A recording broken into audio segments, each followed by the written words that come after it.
We are beginning our hike this Tuesday morning, September the 8th, connecting our footpath. Here we are, where we ended in November, coming here to the Nantahala Gorge. I do believe that it is the Nantahala River. And here is the blaze, tells us to go across the bridge. So here's this morning's view. We're under the clouds this morning instead of above the clouds. It's supposed to be high of 73 today and sunny. So we're looking forward to getting above the clouds. Here's the Nantahala Outdoor Center area on the other side of the river. That's the Outfitter, where we got Jim's backpack fixed yesterday. Got the part for it and fixed it while we were at our room. So this is a restaurant here. Pretty popular place. Outdoor seating. We had a lot of people here yesterday doing all kinds of fun things. Zip lining and paddling and so forth. There's our restaurant where we had dinner last night. And we're now heading across this parking lot to the stairs over here, where we will climb the stairs and go back into the woods, disappear into the forest for the next 5 days. So I just wanted to bring y'all along on our morning and our start to the second leg, short little 2-day leg till we get to the Creekside B&B tomorrow night. Looking forward to that. Only have 2 days worth of food to carry in my pack, so that's kind of nice. That's part of the plan, was to do 2 and 3 day sections so that we would carry less food and make it a little bit easier going up these steep mountains. So crossing the railroad tracks. Here's our directional sign.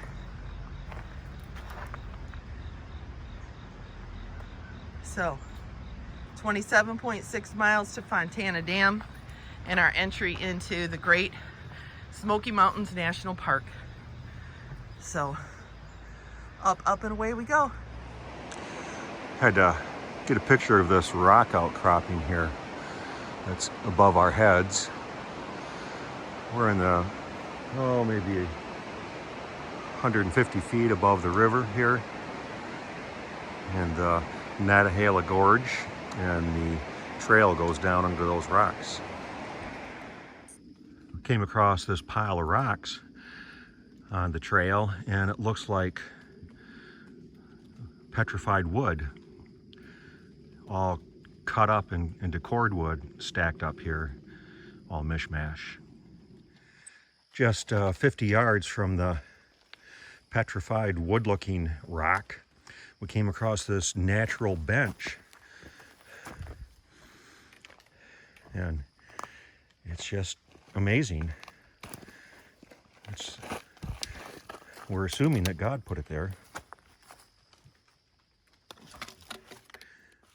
We've come across this newly downed tree over the trail, and it's too big for us to go over the top. It's really broad, and I tried to swing my leg over it, and it was too broad to do that. So we've had to take our backpacks off.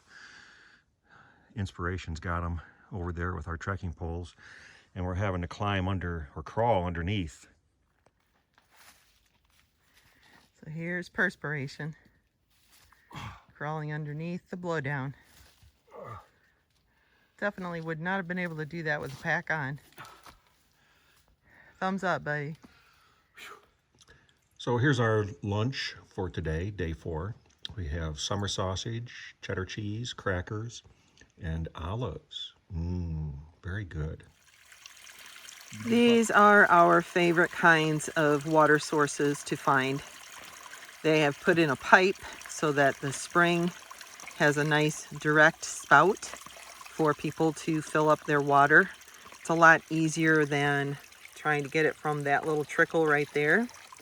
So lickety split, it fills up. That's the 64-ounce bag with water. And we'll use that later to fill up our platypus. That is our water sack that's inside. And we'll have fresh water for our trek tomorrow. I always tell you to have a rag to just wipe the spring water off the outside of the bag so that none of the unfiltered water drips into your bottle of water. So we always have one of our bandanas in the Sawyer bag. It's empty. We just screw the filter onto the next bag, and then we start squeezing that into the bottle. And this squeeze filter by Sawyer is good for over 100,000 gallons of water. This placard from the Forest Service of North Carolina says, on December 7th, 1968, 783 feet southwest from this point, Wade A. Sutton, North Carolina Forest Service Ranger, gave his life suppressing a forest fire that you might more fully enjoy your hike along this trail. This is the view from Chihuahua Bald. Can't see any buildings or civilization except for one building way off in the distance. We left the Knock this morning, climbed up here. It's about 3 o'clock. So to get up here, we've climbed the equivalent of going up a 440-story building. So a lot of climbing today. We're at our campsite, and one of the things we've been talking about for as long as we've had our tent is what's it going to be like to have to set it up in the rain. Yeah.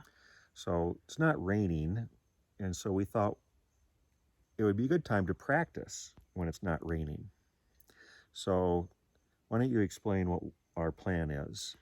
Our plan is to put our footprint down first, then the frame of the tent, and put the rain fly over the frame, get that in place. Then we can take the actual tent that has the netting and the mesh, the bathtub where we're going to sleep, put that in and hook it up while it's protected by the rain fly. So we'll see how that works, and if we're able to do it, then we'll be able to set up our tent in a more dry scenario than getting the inside of the tent all wet and have to deal with that when we try to go to bed at night. So we're going to do a time-lapsed video. We'll see how it goes. All right.